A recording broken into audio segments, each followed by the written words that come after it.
Hello, I am Daniel Newmeyer, Vice President of Education, Space Center Houston. We are a nonprofit and dynamic science and space exploration learning center. We are also the official visitor center of NASA Johnson Space Center. We share the story of human spaceflight with more than 1.25 million visitors annually from around the world. Thank you for joining Space Center Houston's first virtual astronaut visit.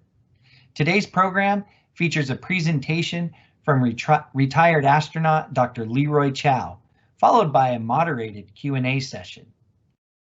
As a leading science and space exploration learning center, we provide robust digital learning experiences and exceptional access to leaders in space science. Today's program is one way you can be part of the NASA mission. Before we begin, I'd like to share a few updates about Space Center Houston. As you know, following state, local, and CDC guidelines, Space Center Houston temporarily closed in mid-March due to the pandemic. Throughout our closure, we are providing more digital learning experiences to make science and space exploration learning accessible to everyone. Check out our Space Center Houston blog for engaging content like our new History Up Close video series featuring an insider look at our extensive artifact collection. Plus, we have a new Try This at Home blog series, providing you interactive science-based activities students and families can do together. Did you know you can take a virtual tour of the museum from home? Download the Space Center Houston free app for augmented reality and videos about the future and historic feats in human space exploration. The app is available in Apple and Android devices. And to take part in other digital learning experiences, go to our one-stop shop webpage, spacecenter.org/resources. And now for more exciting news. We recently announced, after careful consideration and following the state, local, and CDC guidelines, Space Center Houston will reopen July 1st. We look forward to safely welcoming back guests with new exhibits, spacious outdoor experiences, and additional healthy and safety measures at the forefront of our daily operations. It will be a new enhanced experience with additional health and safety measures so that when every guest returns to Space Center Houston, we want you to feel safe and inspired through our authentic learning experiences. All guests will need a timed admission ticket, allowing us to limit the number of people in the center. To help guests plan their visit, we will add a new visitor guide to our website. Stay tuned. We'll announce soon when our new timed admission ticket will go on sale. For the latest information on our reopening, please stay connected with us on our website, spacecenter.org, and on social media. Now on to the program, Space Center Houston's virtual astronaut visit. I'd like to introduce our very special guest speaker, retired astronaut Dr. Leroy Chiao. Dr. Chiao was selected as an astronaut in 1990 and is a veteran of 4 space flights. He logged a total of 229 days in space, including 36 hours of spacewalk time. He also became the first American to vote in a presidential election while in space in 2004. Dr. Chiao retired from NASA in 2005 and now is the CEO of One Orbit, which inspires passion, boldness, and curiosity through keynotes, workshops, and school programs. He earned a PhD in chemical engineering from the University of California, Santa Barbara. And to add to all these accomplishments, he also speaks English, Russian, and Mandarin. We are so excited to work with Dr. Chiao for many of our programs, and we're very excited to welcome him to this first Space Center Houston virtual astronaut visit. Let's watch an exciting video.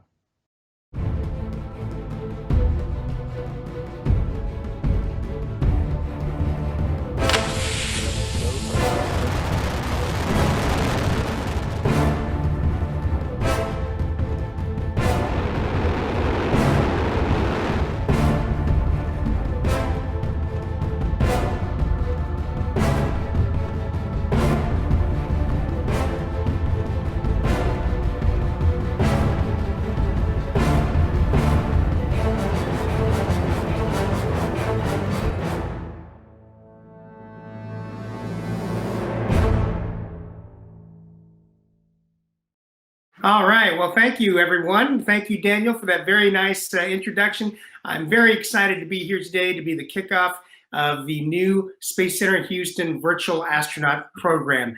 And as you know, my name is Leroy Chiao, and I'm an astronaut. Over my 15-year NASA career, I did get the chance to fly 4 times into space. My first 3 missions were aboard space shuttles, and on my 4th flight, I trained with the Russians. We launched aboard a Soyuz rocket, and we flew to the International Space Station, where I served as the commander and NASA science officer during Expedition 10. Well, I grew up during the 1960s, during the very beginning of the space race, during the Cold War. I followed those early missions with a lot of interest, and it was a really exciting time. Back then, the guys that were my heroes were the people like Alan Shepard, the very first American to fly into space. But it really was the Apollo moon program that captured my imagination and made me start to dream about getting into space myself. Even as an 8-year-old, that was an exciting thing. And as you all probably know, last summer, about a year ago, was the 50th anniversary of that event. And so I'd like to show you this video that NASA put together that kind of captures the excitement of the Apollo 11 moon mission.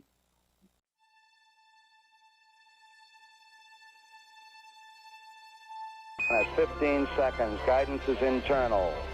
12, 11, 10, 9. Ignition sequence start. 6, 5, 4, 3, 2, 1, 0. All engine running. We have a liftoff. Liftoff on Apollo 11. Shadow. 4 forward, drift into the right a little. 30 seconds. Forward, drift. Contact light. Okay, engine stop. Tranquility Base here. The Eagle has landed. Roger, Tranquility. We copy you on the ground. You got a bunch of guys about to turn blue. We're going to be busy for a minute. Armstrong is on the moon. Neil Armstrong, 38-year-old American, standing on the surface of the moon. On this July 20th, 1969. That's one small step for man, one giant leap for mankind. Oh, that looks beautiful, Neil. It has a stark beauty all its own. It's like much of the high desert of the United States. It's different, but it's very pretty out here. Beautiful, beautiful. Isn't that something? Magnificent sight out here. Magnificent desolation. Tranquility Base, Houston, guidance recommendation is pinged, and you're cleared for takeoff. Roger, understand. We're number 1 on the runway. 7, 6, 5, engine arm ascent.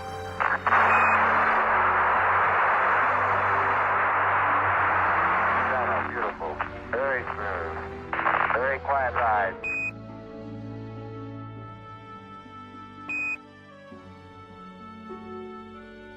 Apollo 11, this is Hornet, over. Apollo 1, this is Apollo 11, reading you loud and clear. Our position 1330.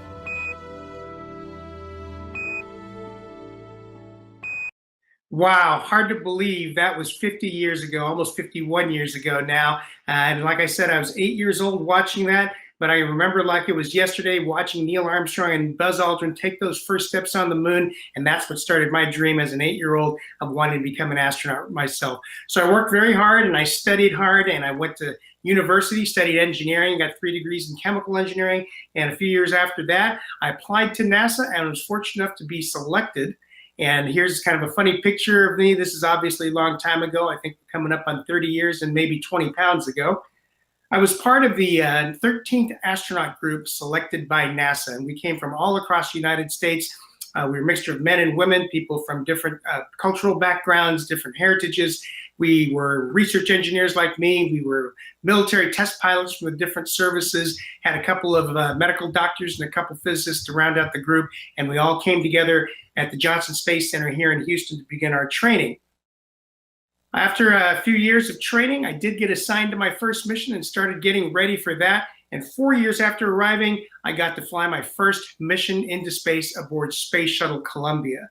Our mission, we were the second international microgravity laboratory. And what that means is that in the back of the payload bay of the space shuttle, instead of having a satellite or something like that, we actually had a lab module called Space Lab, and we spent 2 weeks in space conducting scientific research. After returning from that mission, I was pretty quickly turned around onto my second flight. This time I was flying aboard Space Shuttle Endeavour, and our main mission was to use the robotic arm of the space shuttle to retrieve a Japanese satellite that had been launched 3 months prior, loaded with different kinds of material samples so we could study the effects of the space environment on those materials. But the biggest deal for me personally was the first chance I had to put on the big white spacesuit and go out and lead my first 2 spacewalks. And what we were doing, we were testing tools and construction techniques that we would later use to actually build the International Space Station. On my third flight, I did get to participate in some of that build. We were flying up to the space station on Space Shuttle Discovery. We were the second major assembly mission of the space station program. And as you can see, even as we left the space station, this is us departing after having installed 2 large pieces on it, it was still pretty small. We launched our mission, and after we returned only 2 weeks later, the very first crew flew up to stay aboard the station. During our assembly mission, I again led the spacewalk team on 4 EVAs, 4 spacewalks, two by each team, 2 teams. And what we did is installed those 2 big pieces onto the station, and we also installed the main data link between the station and the ground. So that big antenna dish we installed during EVA while my partner held the 2 pieces together. I used a power tool and I drove 4 bolts to connect that thing up. Then we made it up the electrical cables, and even today, all the video and all the data from the experiments and some of the vehicle telemetry flow through that antenna, through the satellite system, back down to the ground. After the landing of Space Shuttle Discovery, somehow I had been at NASA 10 years, and I was trying to figure out what I was going to do next when the chief asked me if I would train to join the Expedition Corps. That is, he asked me if I would be willing to go fly up to the station, live and work on a mission that turned out to be 6.5 months long. And so it was a pretty big commitment. I did take a couple of days to think about it. The training was actually the bigger commitment. It would be 3.5 years of training. I'd be spending half of that time in Russia, 1 month in Russia, 1 month in Houston, because Russia is the other major partner of the International Space Station program. I would have to learn the Russian language because, of course, working with the Russian instructors and working with Russian mission control and their management, they didn't speak English. Cosmonauts had to do the same thing. They had to spend half of their time here in Houston, had to learn English for the same reasons. So it was a big commitment by all of us, but we all agreed that these were by far the most rewarding missions of our careers. Flying aboard a Russian Soyuz was also really very interesting after having been aboard 3 space shuttles, and launching from the Baikonur Cosmodrome on a Soyuz rocket was a very, very different experience than launching out of Cape Canaveral aboard a space shuttle. But in either case, you get from the launch pad up into low Earth orbit in about 9 minutes, right around 9 minutes, up to your orbital speed of about 17,500 miles an hour. Well, for Expedition 10, my Russian crewmate was a Russian Air Force colonel. In fact, he was, at the time, the youngest full colonel in the Russian Air Force. And so we got to spend 6.5 months up there together. The main purpose of the station is scientific research, so we did as many experiments as we could. But the main purpose of our series of flights at that time was maintenance and repair. And that's because we were flying only about a year and a half after the Space Shuttle Columbia accident, and the Space Shuttle was still grounded, and we needed to keep the station in a state of good repair until we could get the shuttle flying again so that we could actually go ahead and finish building the station. We did get to do 2 Russian spacewalks, and this was a real treat for me because I'd become a specialist in using American spacesuits and American tools, and this was a chance to try their system out. We did a lot of different things. We installed a robotic experiment, a remote-controlled robotic experiment. We retrieved experiment packages that had been left outside by previous crews, and we furthered space station construction by installing navigation antennas that would be used by future cargo ships. Well, spaceflight really is a magical experience. It's a life-changing experience. I don't think anyone flies up into space without some pretty serious introspection about what it all means. And our favorite activity up there is to look back at our beautiful Earth and take photographs. On this mission alone, I shot over 16,000 photos of the Earth. I'd just like to share a few with you. Here we're looking over the Himalaya mountains into China, and from our perch of about 280 miles up, the Himalayas look pretty small, but remember, down there somewhere is Mount Everest, the tallest peak on the Earth. Here's a picture of some different places around the world. This is Beijing, the capital of China. You can see the light snowfall is really helping to bring out some of the detail. The rectangle in the middle of the photograph, that's the Forbidden City where the old emperors used to live. Here's a picture of New York City. This is Manhattan Island. You can see Central Park clearly. You can see the skyscrapers. You can see boats in the east and the Hudson Rivers. This is the southern tip of Florida. This is a really beautiful part of the world, South Florida and the Bahamas. The blues and greens just jump out at you, and it's really unlike anywhere else in the world. Here are glaciers in Patagonia in Argentina. Really a striking feature to be able to see from space. These are the Great Pyramids at Giza. You can see some man-made objects, big cities, of course. The pyramids I did finally find, and you can see the two clear ones and the two big ones pretty clearly in the middle of the screen. And if you go down from the two big ones, you can make out the third smaller one. And then if you look to the left of the third smaller one, you can make out the outline of the Sphinx. Sometimes the most desolate areas on the Earth are also the most striking. This is the Salamat Basin in Chad. This one is one of my favorites. This is Lake Nasser in Egypt. I was able to capture this photograph just at the right time when the angle of the sun was reflecting almost perfectly off the surface of the water into the camera lens, and it lit up brightly, and this is really what it looked like looking out the window. Sometimes Mother Nature is just funny. I saw this picture and I grabbed the camera and had the perfect thing to send to my wife for Valentine's Day. It was been hit pretty hard to top though. Well, 6.5 months was about up. It was time for us to start thinking about coming home. The Russian Mission Control Center asked us to put our suits back on to make sure they still fit, because in space, in the absence of gravity, your spine relaxes and you end up stretching out about 1.5 inches.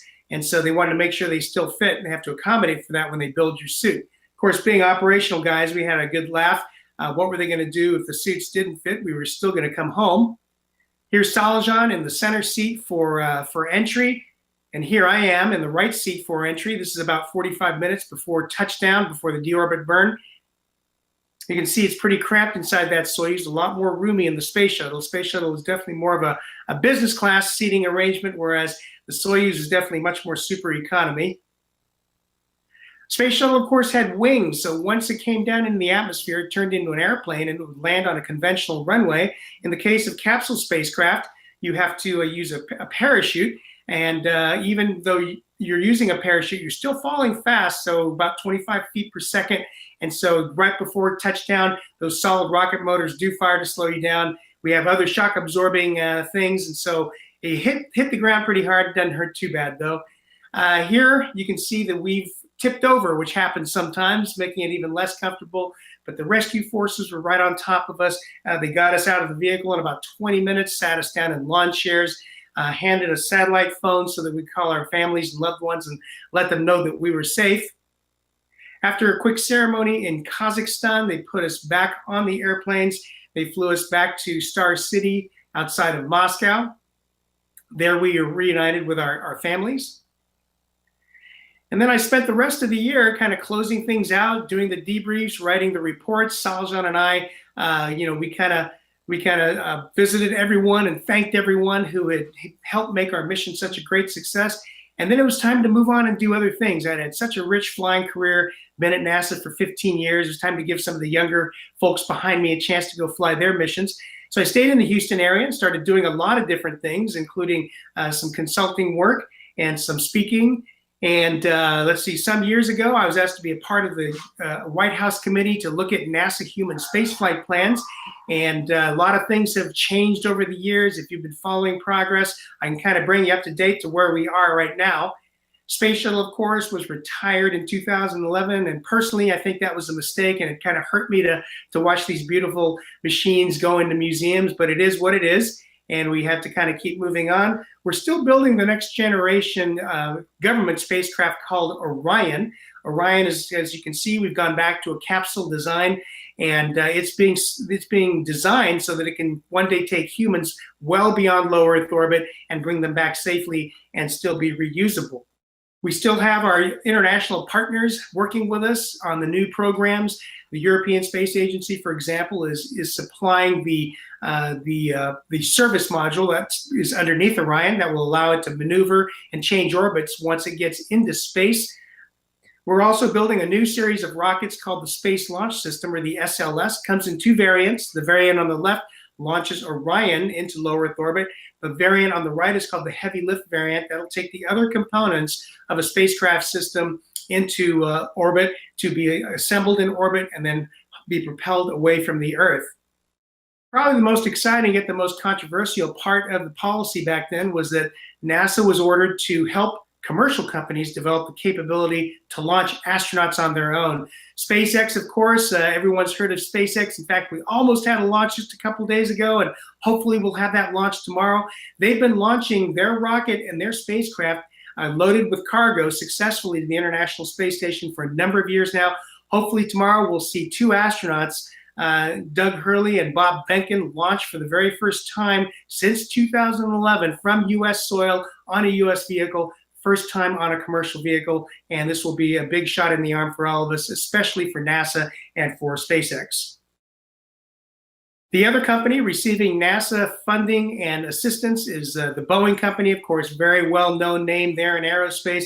They're developing their own spacecraft called Starliner. In the case of Starliner, Starliner will hopefully fly not too much later than SpaceX. It'll launch aboard an Atlas V rocket. Atlas is the longest serving rocket in the US, stable, very reliable rocket, been constantly upgraded for over the years. As far as ISS goes, ISS is slated for operation through at least 2024, and it's fully expected, hopefully, that it will be extended. It's a very important part of any exploration program because we have to design equipment, and we have to design medical countermeasures on how to keep astronauts healthy during, say, a mission to Mars. And we have to test and prove those things in space on a platform like the ISS. Of course, you've been hearing recently a lot about moon missions. And the goal the president has set is to get back to the moon by 2024. That's a very ambitious goal, not impossible, but very ambitious. It may or may not involve a gateway. Probably we're going to have a two-pronged program now. The gateway will allow us eventually to sustainably explore the moon and then allow us to go on to Mars. I think it's very important that we go to the moon before we go to Mars for a number of reasons, not the least of which is that we haven't landed on the moon since 1972, and so we need to relearn how to do that.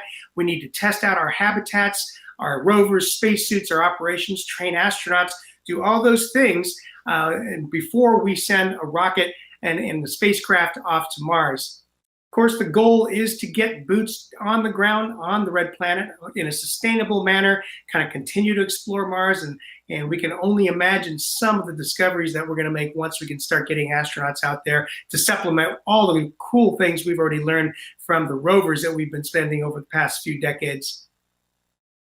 Well, there's something very exciting going on in the industry called the Great Rocket Race, and companies like SpaceX have really tilted and changed the way that we launch satellites. They've dramatically dropped the price of what it costs to launch a satellite. Other companies are coming up with their own rockets that will also drop the cost.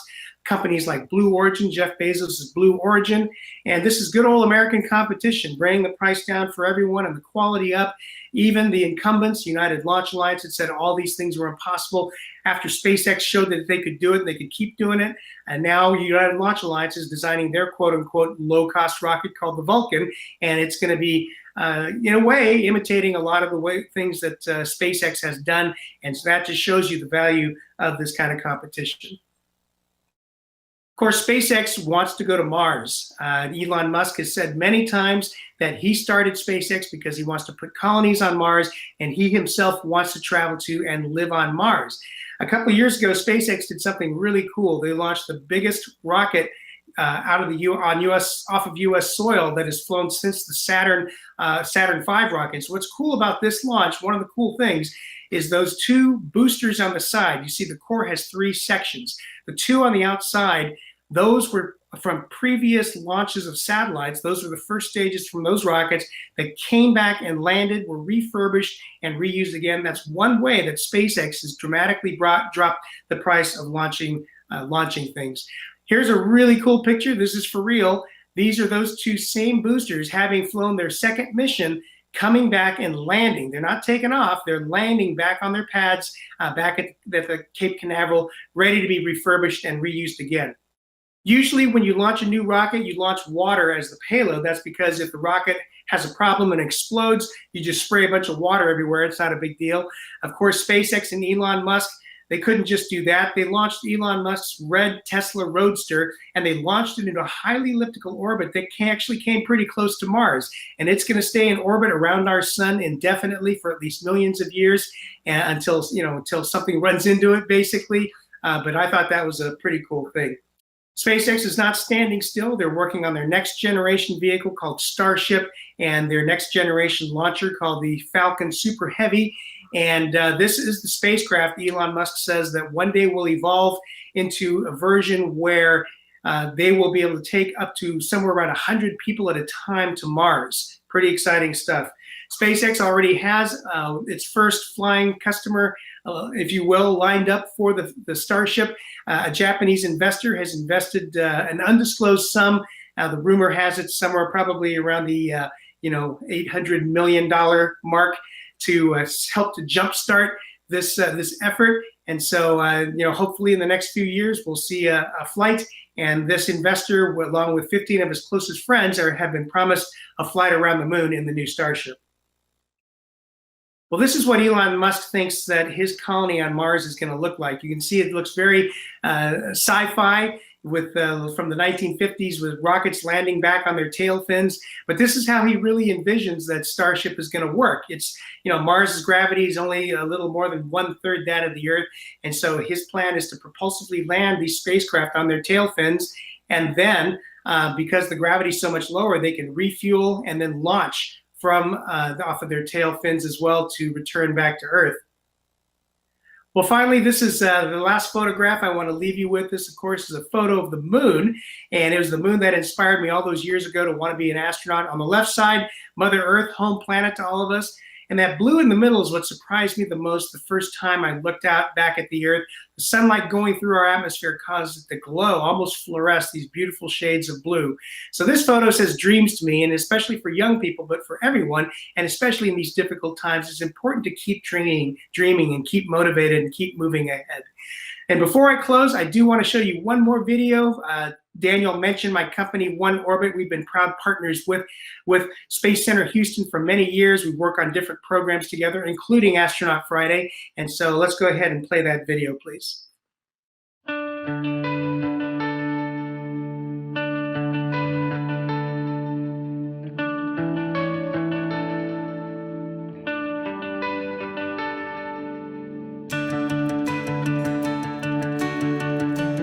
The key to innovation is collaboration, curiosity, and creativity.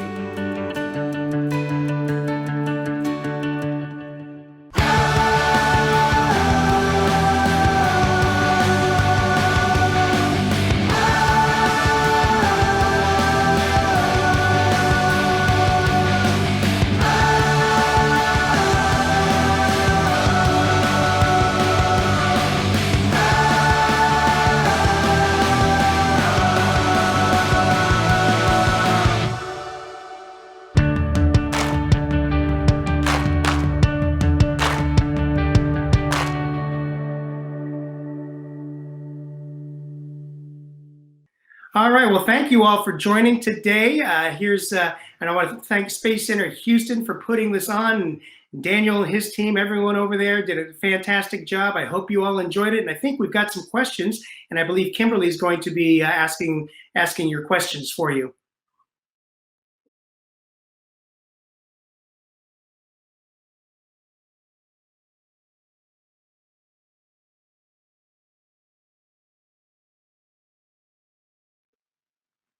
Yeah, space shuttle launches were pretty violent because they had solid rocket boosters on the side, those big white solid rocket boosters. And what happens is at T0, when you light those solid rocket boosters, you're adding almost 5 million pounds of thrust to the 1.5 million pounds of thrust that the main engines are already generating. And so you're literally exploded off the pad. There's a huge boom when those engines light, and it feels like someone just kicked the back of your chair. There's a lot of vibration because solid fuel by its nature burns unevenly. So there's a lot of shaking going on. You can hear the wind noise, the pitch of the wind noise changing very rapidly, which tells you you're accelerating very quickly. Space shuttle, it looks like kind of lumbers off the pad, but by the time it's cleared the tower, it's already going over 100 miles an hour, and about a little over a minute later, it's already flying faster than the speed of sound. So that kind of gives you an idea how dramatic it is. And like I said before, it takes right around 9 minutes to get from the launch pad up into low Earth orbit. We got another great question about what does it actually feel like in space while you're floating? Floating is pretty weird, especially the first time. Once you get up into space, you immediately notice some changes. You get very dizzy. Your inner ear, your balance system is giving nonsense signals to your brain and tells you you're tumbling, and your eyes tell you you're not, and that causes you to get very dizzy. You feel a big fluid shift. There's no longer gravity pulling all the fluid down into your legs. It all comes up into your torso, and kind of you feel full-headed. You feel a little bit like you're standing on your head. And then it's really weird because you're floating and everything around you is floating. But humans are remarkably adaptable, and after a few days, it kind of starts seeming normal to be floating around. Then when you come back to Earth, even after a short shuttle mission of a week or two, you're already adapted to space to a large degree, and you've got to readapt to gravity. Again, you're very dizzy again because now your brain doesn't know what to do with these signals that it's supposed to get. And it takes you a few days to get used to that. And then you feel kind of a little weak. You feel you haven't been using your muscles as much, and you're not used to having to fight gravity or even walk around. So very interesting. A lot of changes biomedically going up and coming back. Excellent. Bunch of folks want to know, out of all of your missions, what was your favorite mission and why? It's hard to choose. I mean, I don't know how you top the first mission, the first time I got to go up into space, and, the excitement of getting into the rocket and getting up there and looking back at the Earth and doing all those things. But I got to say the most rewarding is probably my last one. It is certainly my last one, the International Space Station mission. Just kind of brought together all my previous space mission experiences and leadership lessons learned, and allowed me to be the commander of the station and to go do that long duration flight and fly up and down on a Russian spacecraft. So I would say it's hard to pick a favorite, but I would say the most exciting one was the first one, and probably the most rewarding was the last one. Great. 4-year-old August wants to know, what was your favorite experiment that you worked on the space station? My favorite experiment aboard the space station was one that we called a demonstration of telemedicine using an ultrasound machine. And so using an ultrasound machine to image each other's internal organs and bones and teeth, and we even did the first eye exam in space using an ultrasound machine, we were able to demonstrate that with doctors' help on the ground, we could be their hands, if you will, in space and do these diagnostics. That's going to be important as we fly farther and deeper into space, one day hopefully to Mars, because we will have a doctor on board, no doubt, but that doctor may need assistance in diagnosing a problem that someone else is having, and this technique demonstrated how that worked. And what was really neat about this is the scientist, the doctor who came up with all this stuff, he actually applied this on the ground, and he sent teams of medical students into these developing countries and used the same techniques, sometimes using satellite phones, sometimes using the local cellular phone network to do wellness exams, for example, for expecting mothers in these little villages. And so he was able to take a technique developed for spaceflight and make life better for people on the ground too. Great. These questions are rolling in now. Evelyn wants to know, what did you learn on your missions that you did not expect to find out? Well, you always learn things in space that you don't expect to find out. That's the whole point of research work, right? And one of the surprising things of a lot of experiments that we do in space, we do them in space because there's no gravity. And so, for example, we felt that we could grow more perfect protein crystals to help pharmaceutical companies develop these pharmaceuticals against these different kinds of diseases. And so the protein crystal is like a model of the disease and allows them to design molecules to attack that model. And so we were able to build grow better protein crystals in space. Of course, that's an expensive endeavor to bring these materials up to space and then, grow them and then bring them back safely. But the interesting thing is, and this is just one example, we learned how to do it better in space, but by learning how to do it better in space, they were able to figure out how to do it better on the ground as well. And so they saved the expense of having to always go to space to do it.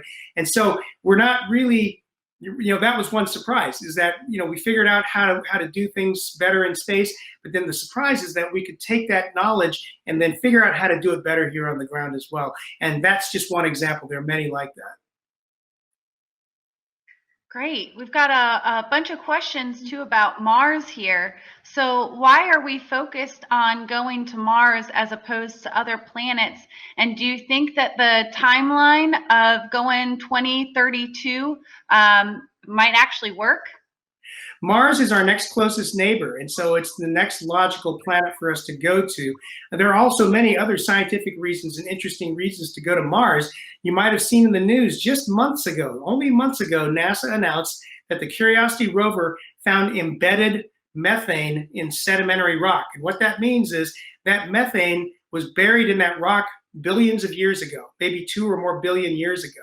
And what's exciting about that is one way the methane might have gotten there could have been something alive, like some kind of microbial life. That is life that you need a microscope to see. But the fact that there might have been life billions of years ago on Mars that created that methane that got trapped in the rock is really, really exciting. So if we can send astronauts to Mars one day to actually do some digging, and who knows, maybe they'll find some no-kidding evidence, hard evidence, of fossilized remains of microbial life, or even, maybe even a little more complex life. Just think of the cultural impact of finding life in our own cosmic backyard, the next planet over from us. I mean, that would be really huge. As far as getting there by 2032, that's ambitious. No kidding, it's ambitious. But Elon Musk is dedicated to doing it. I don't know if he'll get there by 2032. And I don't know if he'll do it by himself or SpaceX or in collaboration with NASA. But I will say this: I'm almost positive he will get to Mars. Question of when, by 2032, he'll tell you that he'll get there well before 2032. But of course, we'll have to wait and see how all that works out. Kate wants to know if there were any animals on any of your space flights. Yes, there were. On my first space flight, it was a research flight, and we had the Japanese payload package included a lot of aquatic animals. So we had little Japanese goldfish. We had little Medaka fish, which are like minnows. We had Japanese red-bellied newts, these little salamander-like creatures. And we studied these creatures and these animals because they have inner ear balance systems just like humans. And we wanted to see how they would adapt to the space environment. And so it was interesting. We had little jellyfish, tiny little jellyfish, because they also have gravity sensing organs to know which way is up or down. So we did have some animals, some small animals on some of our flights. Sage wants to know, do rockets go faster than spaceships? Well, rockets take spacecraft into space. So they're going about the same speed once you get up into space, right? So you need the rocket to get the spacecraft, or the spaceship, if you will, up to space and up to the orbital velocity of about 17,500 miles an hour. Great. Let's see. Hannah wants to know, what were you thinking about just right before sitting in the rocket during the launch? So, you get into the vehicle, you get into the rocket about 2.5 hours before launch, right? And so during that time, there's a lot of things going on, mostly with the Launch Control Center and the engineers checking things, and, you're fueling, you're doing all those things. And so, or replenishing fuel, I should say. And so you've got a lot of downtime, and actually most of the time, we might take a little nap, might actually doze off for a little while, and then we wake up, of course, in plenty of time, and it starts getting more real as you get inside the final 30 minutes or so. And for my first launch, you get into the vehicle, everything's very familiar because we spent hundreds of hours in the simulator. So all the switches, the control panels, everything's very familiar. And so you feel like you're at home. But then it became very real in the last minute. At T-1 minute, that's when we got the call from the Launch Control Center to close and lock our visors, initiate oxygen flow, and have a good flight. So that last minute goes by very quickly, and that's when you get the shot of adrenaline and you start getting fired up and ready to go. And then when you actually launch, that's actually what I felt was relief, because what happens is, as an astronaut, you're always, as you get closer to your launch, it might sound funny, but the thing we're afraid of is not the risk. The thing we're afraid of is something's going to happen that keeps us from getting to go. Just imagine if maybe days or weeks before you get a medical disqualification, or maybe in the days or weeks leading up to the launch, you get in a bad car accident, And so, but once those boosters light on the shuttle, you're going somewhere. And once they lit, I actually felt a big wave of relief and then excitement. Great. Brian wants to know if your heart rate goes up when you're in space. Well, once you're up in space, I think, and your body kind of adapts to the environment, I think everything kind of goes back to normal. Of course, I'm sure your heart rate's elevated during launch. It's up there a little bit. And when you're doing spacewalks, you're working very hard physically. And so it's like a big workout for like 6 hours, 6.5 hours each time. And so your heart rate's certainly elevated while you're working hard in a spacesuit. Spacewalking is very physical. It's not like the movies at all. It's not just this easy move around thing. All right. And the last question, any advice to the kiddos that are watching now who want to become an astronaut? Absolutely. My advice to young people, no matter if you want to become an astronaut or anything else, it's pretty much the same. It's, first of all, you find your passion. What is your passion? If it's to be an astronaut, that's great. That certainly was my passion. And so, but if it's something else, if it's another part of technology, or if it's science, or if it's in the arts, if it's literature, or if it's, performance art or something like that, figure out what you want to do. And then figure out a plan, a way to get there. What should I study in school to help me get to that goal? And then once you've got all that, and it's okay if you change your mind, that's okay. That's human nature. We all change our minds. But then the thing is, work hard. Do the very best you can in school. And if equally important, do the very best you can to take care of your health. Because if your body is healthy, if you're physically healthy, then your mind is going to be the healthiest it can be, and it's going to operate at the highest efficiency, and that'll get you as the farthest you can get, and towards a good and rewarding life.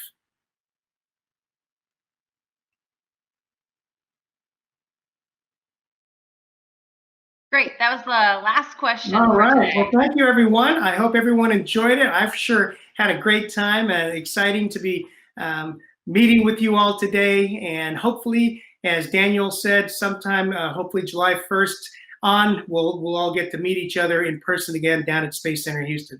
Thanks. Absolutely. Thank you, Dr. Chiao, for that amazing talk. It's fantastic to hear everything, to explore your knowledge and everything you bring to us. We appreciate that.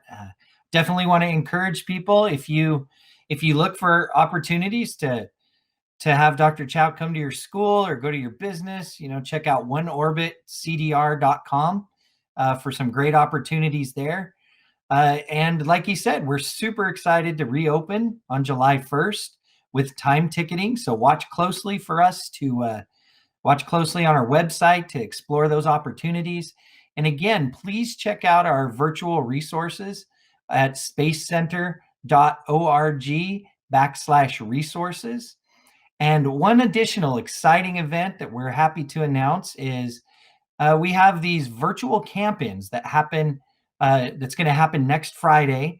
And we're excited to announce that the astronaut artist, Nicole Stott, will be joining us for that experience. So check us out on the website for that opportunity. Sign up. It's a great chance to spend time with your family, put a tent up in the backyard, do some great hands-on STEM activities, and hear from, another fantastic astronaut like Leroy Chiao. So I want to thank everybody for your attendance. I want to thank you for taking this time to be with us and to be part of the NASA mission. Make sure you watch that launch tomorrow and keep dreaming and exploring space. Thank you very much.